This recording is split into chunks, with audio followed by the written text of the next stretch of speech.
A few weeks ago, we took a quick look at Thai sticks and a little revival going on in California. And judging from the comments, there was more to this story than we thought. So we knew we had to do a deeper dive, get to the bottom of it, and figure out the smoke, the myth, the reality of the Thai stick. Thailand's been home to cannabis for centuries, right? It's been used ceremoniously in traditional medicine, even recipes like the Thai boat noodle soup. But we weren't paying attention until the 60s and 70s when, during the Vietnam War, we had 5 bases in Thailand, and it's where most soldiers spent their R&R. So at points in the war, there were more U.S. soldiers in Thailand than there were in Vietnam. When the soldiers started bringing it back home, it was the best weed anyone had ever seen. The Thais knew how to grow a better product than anyone else in the world without even trying. They were pulling the male plants and growing seedless before sensimilla techniques were on anyone's radar. No one had anything like this stuff. It even looked different.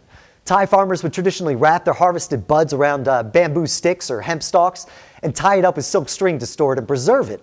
Now, while the Thai cannabis strain was a sativa landrace that grew local to the area, technically the Hang Krak strain, squirrel tail strain in English, and the Thai stick was how it was prepared, the two terms became interchangeable for people in the West.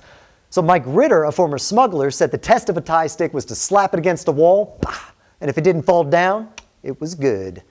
Now, after the war, smugglers came back to the east to hunt down the bud people couldn't get enough of. And soon the biggest smuggling operation in the world was based out of Bangkok. And it was shipping Thai sticks or Buddha sticks everywhere they could.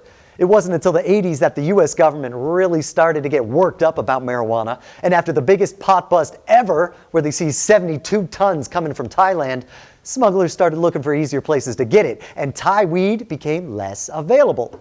And funded by good old U.S. tax dollars, the war on drugs spread from the U.S. to Thailand, and farmers were either bullied or paid into growing coffee instead of cannabis. The practice of the Thai sticks began to die out.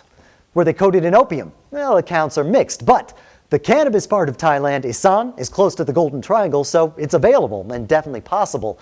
But remember, in the 60s and 70s and beyond, the opium trade was controlled by hardened criminal organizations, not the laid-back surfers that were running marijuana. But when demand for cannabis rose, it's more likely that drug gangs were getting in on the action and dipping their Thai sticks in the residue left over from the opium-making process. But by all reports, this wasn't too common, though. The mysterious online presence known only as Afgoohead seems to be the one stoking the Thai stick revival, branding it as a cannabis cigar. But is this something new? Was it always a cigar? Well, yes and no. The Thai sticks we're seeing today, being rolled and pressed with ground flower and hash oil into pure cannabis cigars, is more of a new twist on an old practice. So traditionally, if farmers wanted to take extra special care, make something really nice, sometimes they would wrap their Thai sticks in banana leaves to keep them from drying out too quickly, and even bury it to cure in the cool ground.